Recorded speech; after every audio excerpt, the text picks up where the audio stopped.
రీసెంట్గా మనకి intelligence బ్యూరోలో 455 security assistant పోస్టులకు గాను నోటిఫికేషన్ విడుదలైంది. ఇది మినిస్ట్రీ ఆఫ్ హోమ్ అఫైర్స్ కిందకి వస్తుంది. అంటే భారత హోంశాఖ సెంట్రల్ గవర్నమెంట్ జాబ్. ఇది మోటార్ ట్రాన్స్పోర్ట్ విభాగానికి చెందింది కాబట్టి ఖచ్చితంగా మీకు డ్రైవింగ్ లైసెన్స్ ఉండాలి.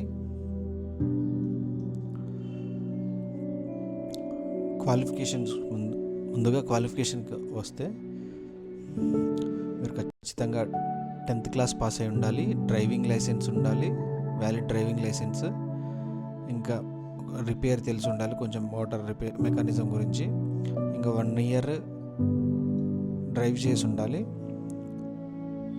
డొమిసైల్ సర్టిఫికేట్ అంటే residential certificate, local residential certificate ఖచ్చితంగా ఉండాలి. పే స్కేల్ విషయానికి వస్తే మీ బేసిక్ లెవెల్ 3 వస్తుంది. లెవెల్ 3లో ఫస్ట్ బేసిక్ పే వచ్చేసి 21,700, మ్యాక్స్ 69,100.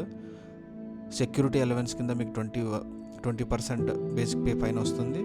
ఇంకా కాంపన్సేషన్, హాలిడేస్లో పనిచేస్తే క్యాష్ కాంపన్సేషన్ కూడా ఉంటుంది. ఎగ్జామినేషన్ అప్లై చేయడానికి సెప్టెంబర్ 6th నుంచి సెప్టెంబర్ 28th లాస్ట్ డేటు.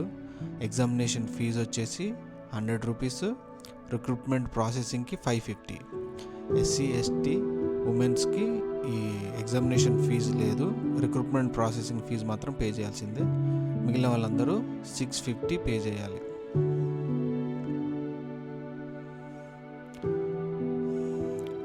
మీరు దీనికి అప్లై చేయాలంటే ministry of home affairs gov.in దీంట్లో డైరెక్ట్గా అప్లై చేయాలి. అది అప్లికేషన్ విండో ఓపెన్ అయ్యేది 6th.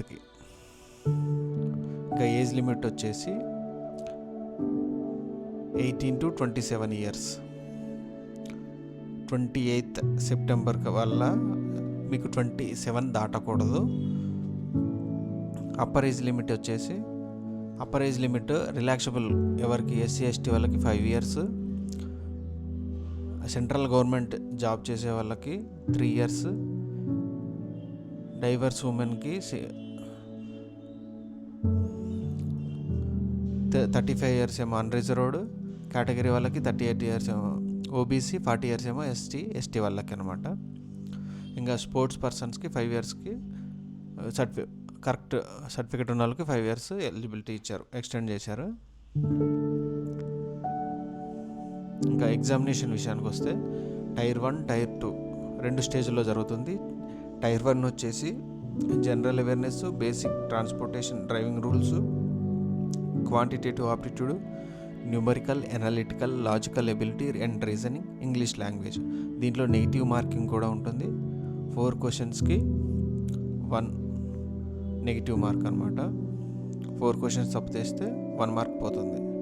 ఇంకా సెకండ్ వచ్చేసి driving test mechanism, motor drive mechanism గురించి మీకు ఎగ్జామ్ ఉంటుంది.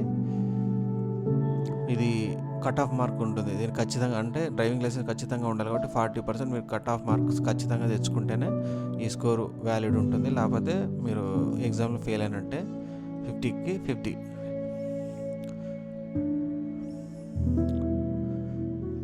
మార్క్స్కి ఇది.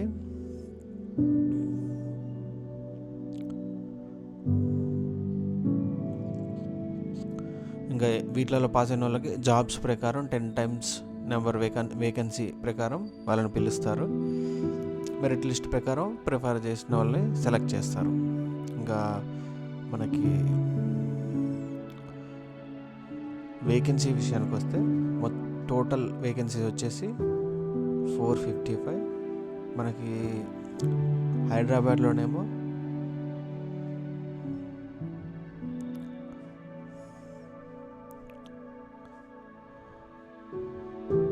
4 jobs, unreserved, open, OBC, SC,